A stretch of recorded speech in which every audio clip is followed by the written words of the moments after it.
Could Ole Miss be about to run it back in the transfer portal? We talk about where a potential target could exist and why that should make you think of last year, honestly. You are Locked On Ole Miss, your daily podcast on the Ole Miss Rebels, part of the Locked On Podcast Network, your team every day.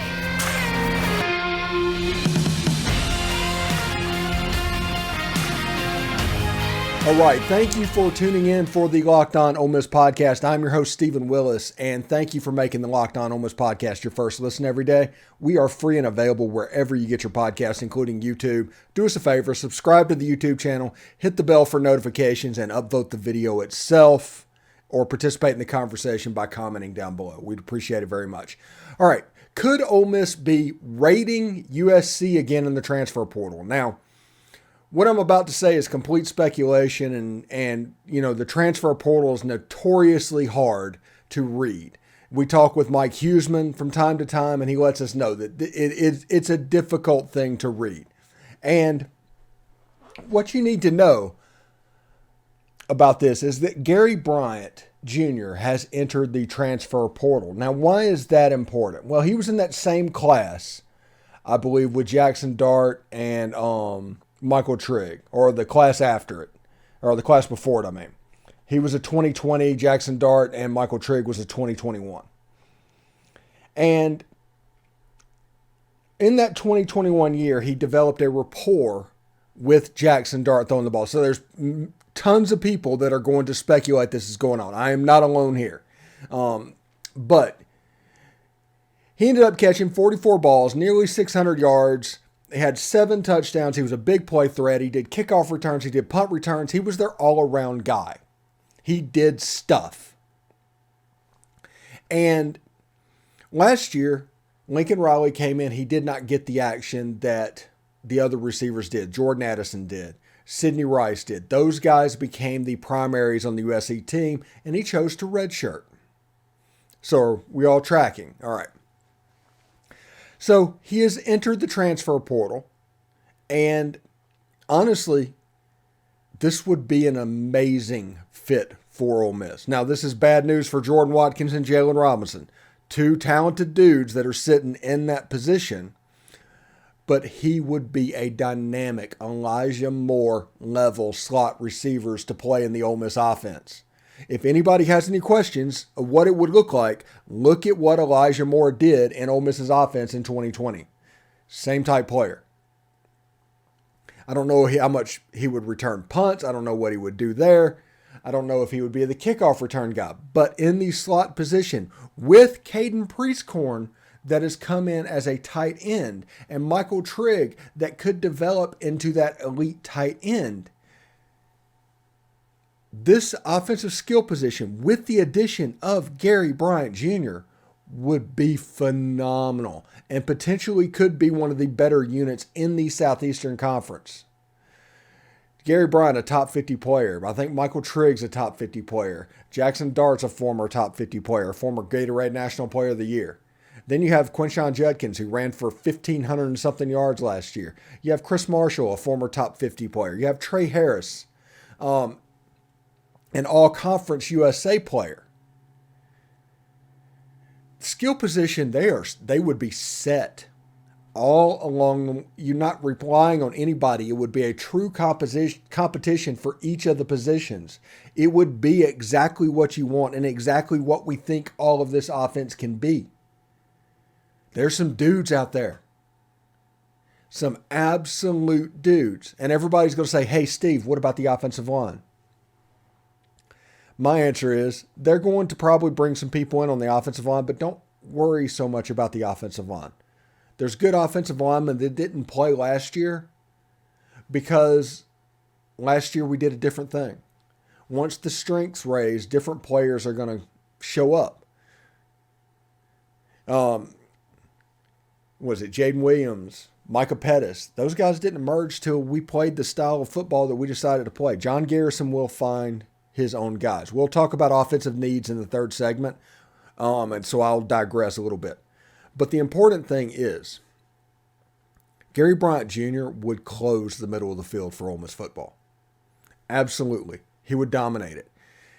It would make the defense absolutely worry about the slot position, and we would use the tight end position as well as weapons. Outside, you have Marshall, Harris, those guys on the outside that can make all kinds of noise. Aiden Williams, who is going to get some playing time. My point is, skill-wise, skill position-wise, should Ole Miss go after Gary Bryant Jr., and Gary Bryant Jr. says yes, all of a sudden this offense is dynamic. More dynamic talent-wise than at any point in their history with Lane Kiffin.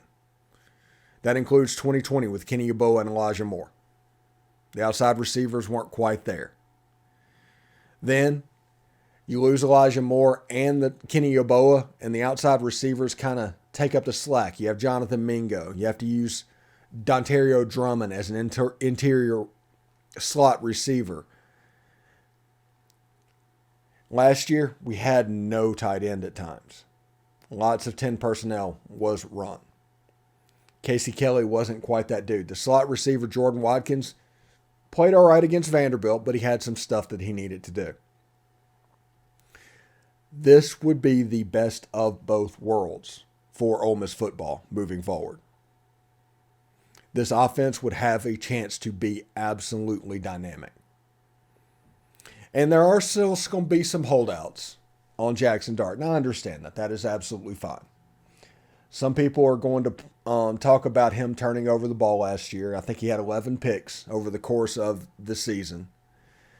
And he is going to get better. Just remember that when Matt Corral was his age, he was benched and on his way to Oregon. Well, I guess at this point, Lane Kiffin was here and Corral was getting ready to have his epiphany. So Jaxson Dart's going to develop. Michael Trigg is going to develop. Hopefully Gary Bryant Jr. comes in and takes in that position. Caden Priest-Corn going to develop. The offense has a chance to be dynamic and do multiple things. Really, really impressive stuff. I'm pretty fired up, as you can tell by the sound of my voice, but pretty impressive stuff. You know, coming up later on the show, in the next segment, we're going to talk about what the defense could look like with Pete Golding. We look at if that rumor develops fire, can that defense change over? Would it be that much of a risk for Ole Miss? In the third segment, we talk about offensive needs that Ole Miss needs to hit in the next week, period. Because these are the holes that need to be closed down. And the offensive line, you know, that could be a thing. We'll talk about that as well. But anyway, today's show is brought to you by betonline.net. BetOnline is your number one source for your sports betting information, stats, news, and analysis. You can get the latest odds and trends for every professional and amateur league out there, from pro football to college bowl season to basketball and, you know, other things out there as well. Well, they've got it all at betonline.net. If you love sports podcasts, you can even find those as well at BetOnline. We're always the fastest and easiest way to get your betting information. You can head to the website today or use your mobile device to learn more. It's BetOnline, where the game starts, whether you're betting on any sports, college basketball. I think they even have lines about college baseball from time to time. So if you're interested in it, give BetOnline a look. You will not regret it.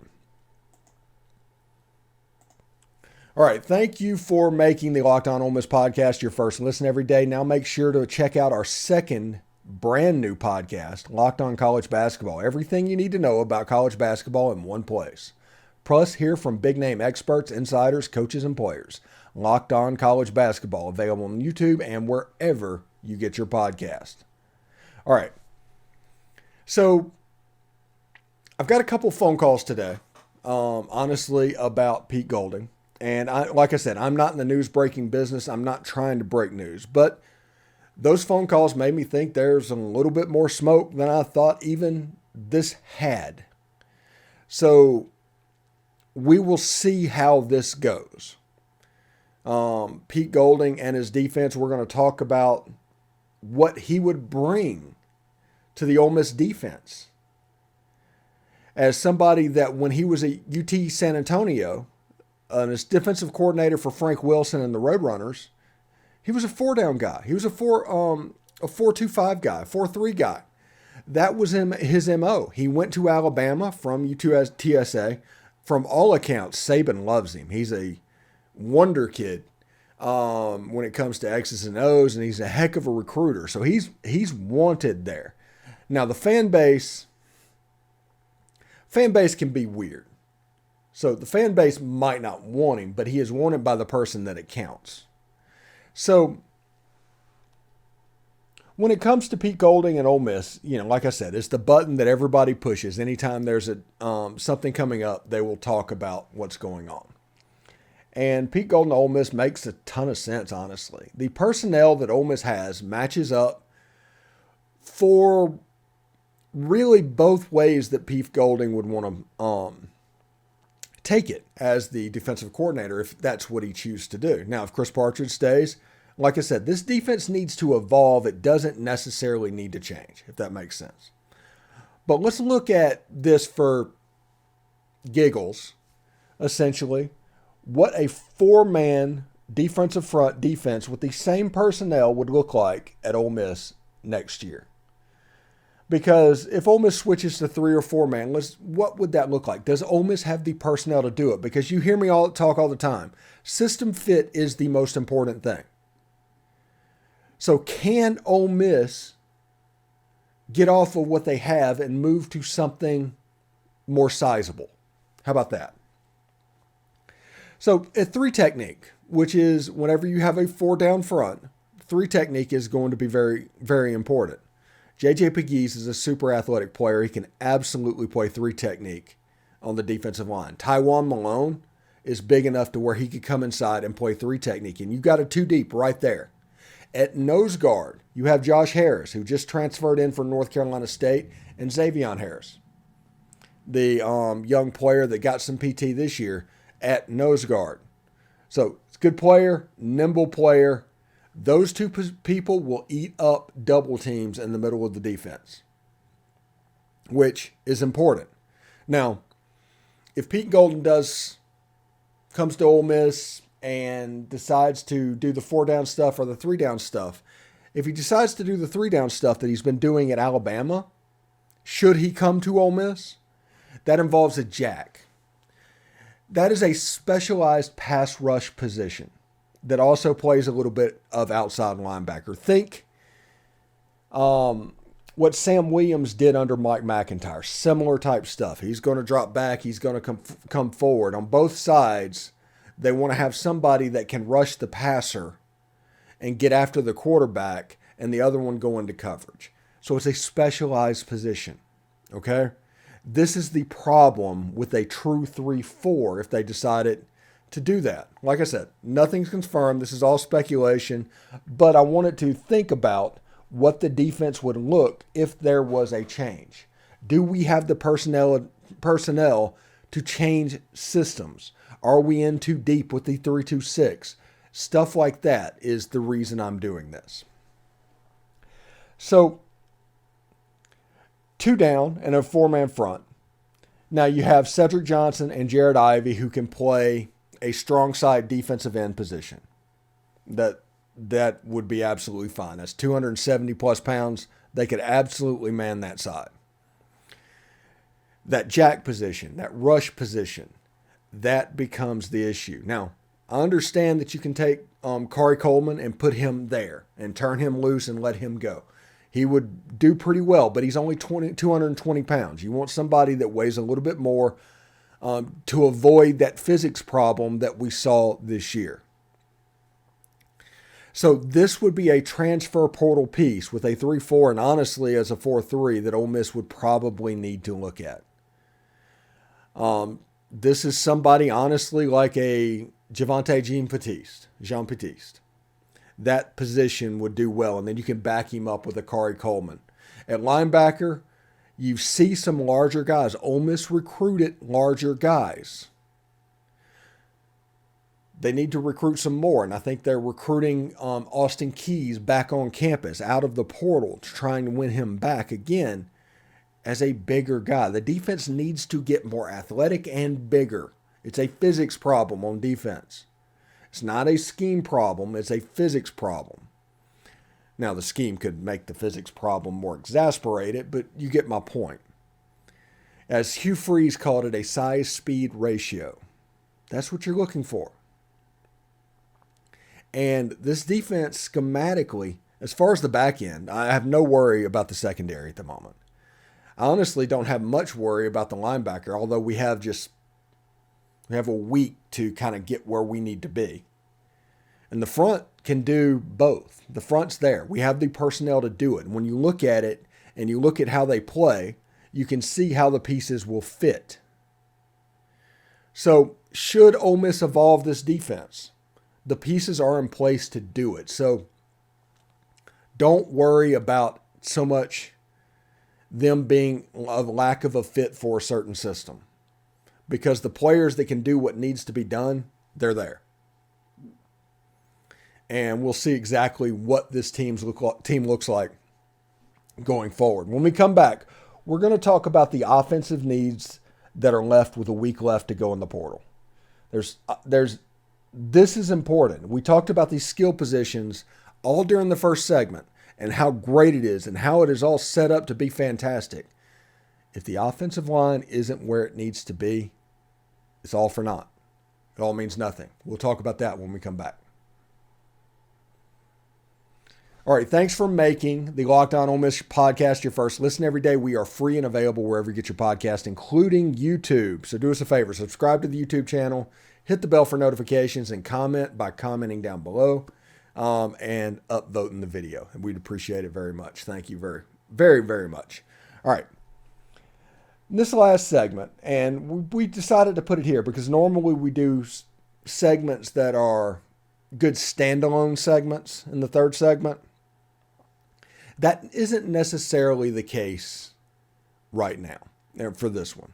We're going to take tonight and do our Twitter Spaces replay. And so we had time to actually talk about something that didn't have to be a standalone, can be a real thing, can be an extension of what we talked about in the first segment. We talked about all the skill weapons that Ole Miss has accumulated. Absolutely fantastic. It's amazing. They somehow improved a unit that was already really good.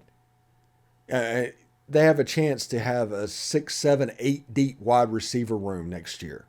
They have a chance to let the running back room just cook. Gatorade National Player of the Year at quarterback. They're handling the tight end position. Now, even though you have Priestcorn, you need to make sure you get Trigg ready. If Trigg doesn't want to get ready, you need to make sure Heath's getting ready. If they're not ready, you need to make sure Connor's getting ready. You need to make sure that what happened against Mississippi State does not happen again. Period. That cannot happen. Because when you look at this, the roster's in fine shape. The roster just needs to be made ready to go. You just have to use it. The players are there. Really good players. You have to make sure they're ready. And that starts right now. The offensive needs for the transfer portal, honestly, I would take a center. If there's a center in the portal, I would take it. Because when I look at this offense, one of the foundational keys of this offense is the jet sweep. The snap problems that Ole Miss had made the jet sweep less of a weapon this season. The jet sweep's important because it causes the linebackers to take false steps. And whenever they take false steps and they get to the hole a half a second late, that makes the running back that much more effective. That makes the hole a little bit longer, a little bit wider, and that they can get through and gain big yards. What might be a 3-yard run becomes a 7-yard run. What might be a 7-yard run becomes a 15-yard run. What might be a 15-yard run gets broken for a touchdown because of the false step created by the jet sweep. This team was unable to run it because of snap problems early in the year. People got scared. The timing got messed up about the snap moving forward. They need to work on that or get somebody that can do it before next season starts. It's going to be important. We saw how Texas Tech was able to tee off on the running backs. Well, that is because of the lack of a passing game in the middle of the field off of RPOs and because of the lack of the jet sweep. So a center would be somebody that I personally, in my opinion, would look for in the transfer portal in the last week. We'll see exactly how it goes. But a solid center can make this offense even more dynamic. Now, interior offensive linemen, you see Ole Miss bring in interior guys over and over again.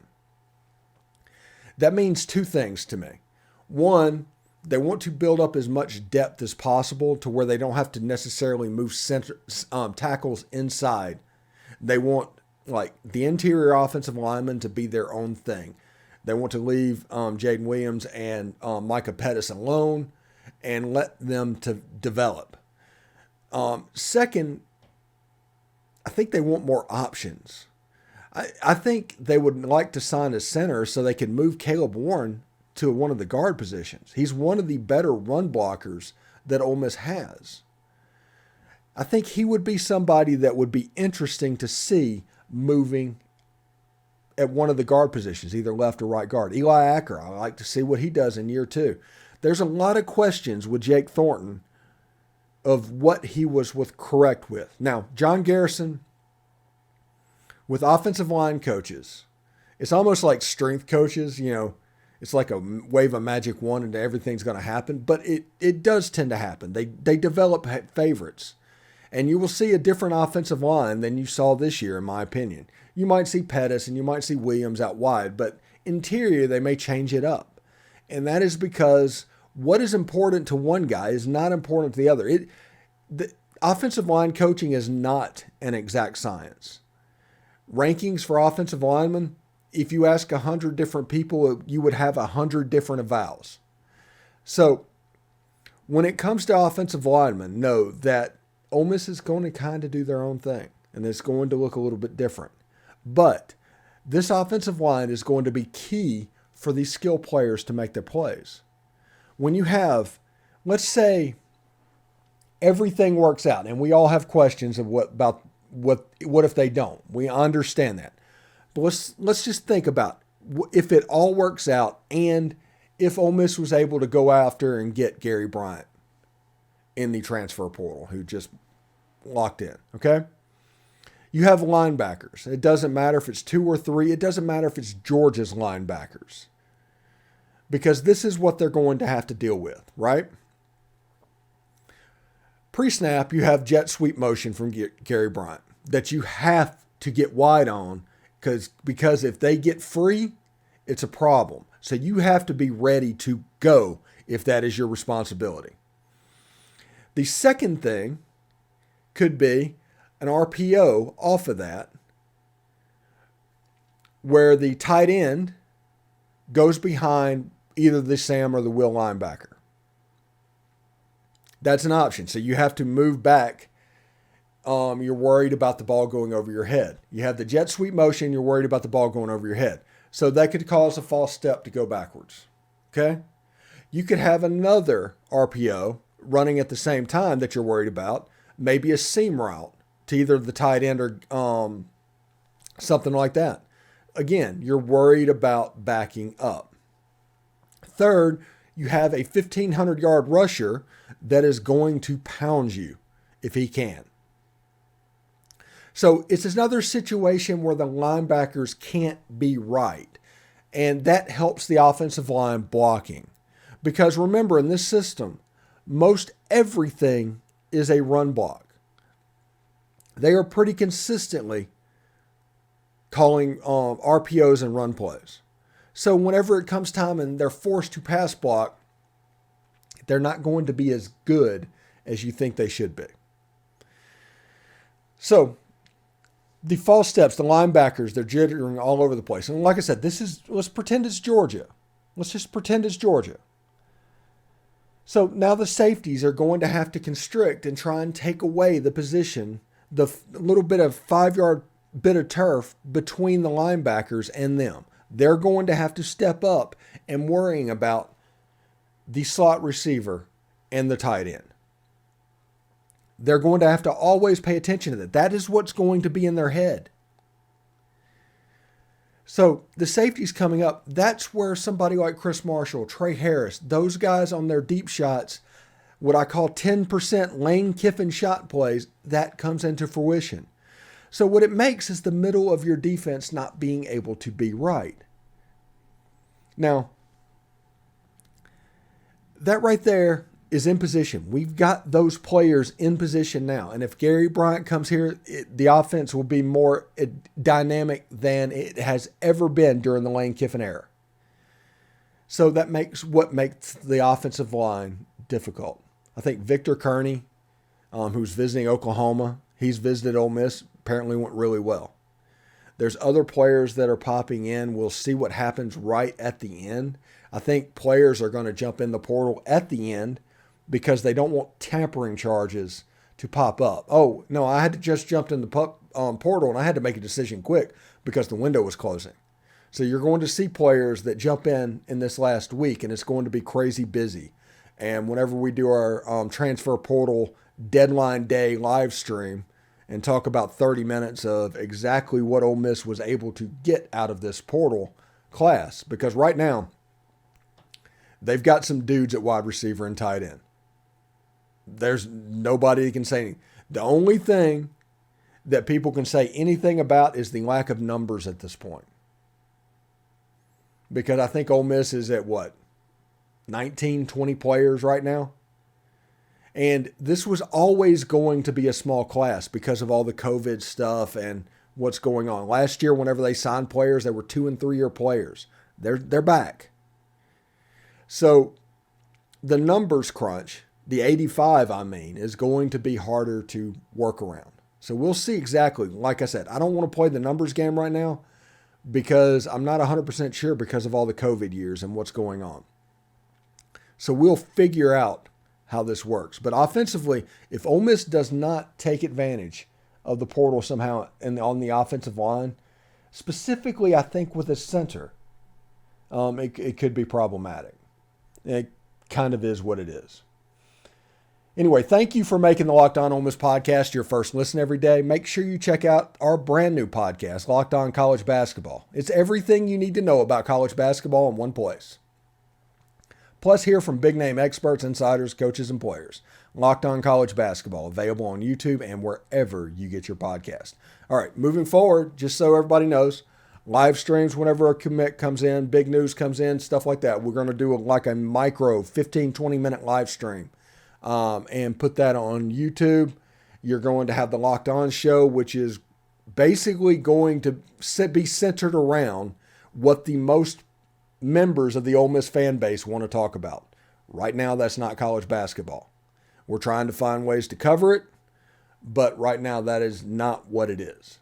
So we'll see exactly how it goes down. Anyway, till tomorrow, thank you very much. I will keep going, and we'll see you tomorrow. Hotty toddy.